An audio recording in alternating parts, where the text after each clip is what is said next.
Hey, our next guest is a sports psychology consultant. The director of Sports Psychology Institute Northwest, Brian Baxter, has also written a book entitled The Sports Mindset Gameplan, an athlete's guide to building and maintaining confidence.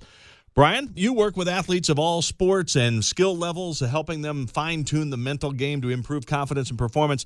Now, I don't believe you have a working relationship with the Trailblazers, but Brian, if you did, what would you be telling the players right now in the wake of an incredibly disappointing loss to the then-winless Wizards last night? Well, as disappointing as that loss was, I would probably start with an old adage that the road to success is paved with the bricks of failure. And so as disappointing as the loss was, as long as it's being used for some learning and some growth, then it might not, in the long term, be such a bad thing. Knowing how desperate the Wizards were going to be to get a win after 12 straight losses to open the season, I mean, what would you have told the Blazers going into that game if you had the opportunity? Going into the game would be, what I would tell athletes pretty much before any game is to focus in on what they have control over, which is their attitude, their effort, how they prepare for the game, to go in with good goals, and to let the attitude and effort kind of speak for itself. I have to believe that when the Wizards overcame a couple of Portland leads, the Blazers became nervous. Maybe their minds started wondering about, oh my, what if we lose to these guys? I mean, do you agree? Is that part of what happens during a game?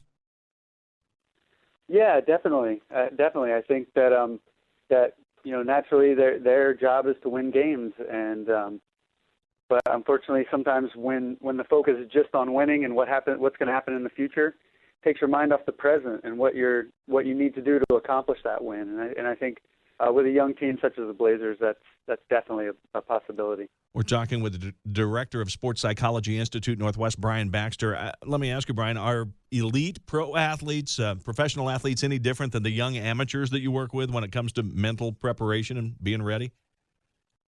I think that professionals definitely have a lot more to deal with, pressure-wise outside the court. This is their livelihood, as opposed to some of the amateurs I work with, which are doing it for fun and for their enjoyment in their lives. But when the whistle blows, I think it's all the same. I think when the game is on, the mental game is the same, no matter who you are. In the book, you have a triangle, a pyramid of sorts that shows the various aspects of sport that can lead to added confidence.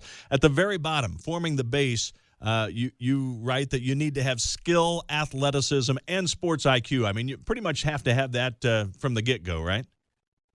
Yeah, and that's the base in the book, because before getting to the mental game, I think it's important that the athletes don't gloss over the actual hard work it takes to build the skills, to get the physical strength and stamina they need, and to really understand the game, with a coach's mind. And that's why that's the base. The base is kind of to get yourself a baseline of what am I already competent at, what am I really good at, what do I need to work on, and then as you go through the mental skills up the pyramid, use that as your guide to build your own mental game. And you mentioned the very next level, the controllables, effort, attitude, preparation. Yeah, and that's what I mentioned with your first question, that in sports, there are things that you can control that go into the outcome of the game, and things that you can't. Things you can't control are the referee, whether you win or lose at the end, the fans, whether you get along with the coach or not, things like that. Those things often distract players' focus from what's really important, and that is how hard they work, what's their attitude like, not only towards themselves but their teammates, and how they prepare. And when you take care of what you have in your control, you will be able to perform to your highest ability. When you perform to your highest ability over time, that should lead to the wins that you're looking for. The next level, positive mindset. You do have to have a positive attitude. I mean, going into that game last night, the Blazers, if they thought they might lose, they were probably destined to lose. Would you agree? Definitely. And I find that a lot with athletes when they go into any competition with anything negative, the thought that they might lose, the thought that they may not perform well, that they're not doing well. That's typically going to happen. And with a positive mindset, it's something you can't fake. if you're not playing well. So it's where can you find the things that you are doing well and build success, little by little from that point of view. The next level up is focus. What causes a player to lose focus? Is that some of the things that you were talking about, the controllables? I mean, do you lose focus? And we've seen that, I guess, when an official blows a call and suddenly you lose your focus, you go out of your mind? Yeah, I think so, and it's really personal to the player. What distracts their focus? What takes their focus away from the task at hand? Whether it's referees' bad calls, whether it's the lineup or the playing time that they get, whether maybe it's something that's happened off the court, and so being able to be aware of your own tendencies as an athlete is really, really important. And then in the book, there's some strategies that athletes can use to build their ability to focus and also refocus when they've lost it. The book is The Sports Mindset Gameplan, and Brian Baxter with us here on Fox Sports Radio PDX. The next level, as you continue up this pyramid, is goal setting. I mean, wouldn't that be pretty early on that you'd want to set a goal, or what are you talking about in particular there? Yeah, and goal setting is, in the field of sports psychology, in research has been proven to be the most effective thing an athlete can do, is to have really good goals set.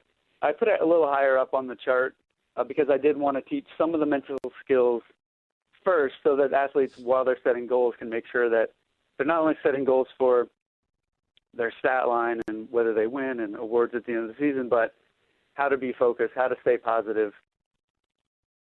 And so, setting goals should be done early and often. They're really only successful when they're continually set. A really good example of that is the New Year's resolution. That's the stereotypical goal that fails because people set a goal that I want to lose 20 pounds this year. And if you've ever been in a gym in January, it's packed. That's right. That goal. I've been there. February. I've been one of those. We all have. Yes. As we continue up the pyramid, and there's just a couple levels left, but emotional control, and you talk about breathing and relaxing and energize. Emotional control, staying within yourself, is that kind of what we're talking here? Yeah, it's staying within yourself. It's a lot of people think of the mental game as the thought process is involved, but it's really almost even more about the emotions. And a player can expect to experience 10 to 15 different emotions during a game. Some of them can be really helpful. Some of them can be harmful to their performance.